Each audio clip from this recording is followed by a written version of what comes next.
কসাইকে কিন্তু কোরবানির গোশত দিবা না।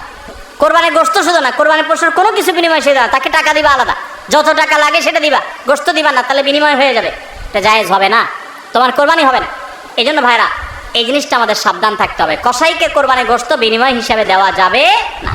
হ্যাঁ, কসাই যদি গরিব হয় তাহলে সেক্ষেত্রে অন্য গরিবকে আপনি আধা কেজি করে দিয়েছেন, কসাইরও আধা কেজি দিতে পারেন, অন্য গরিবকে 1 কেজি করে দিয়েছেন, কসাইরও 1 কেজি দিতে পারেন, কিন্তু কসাই হিসাবে না।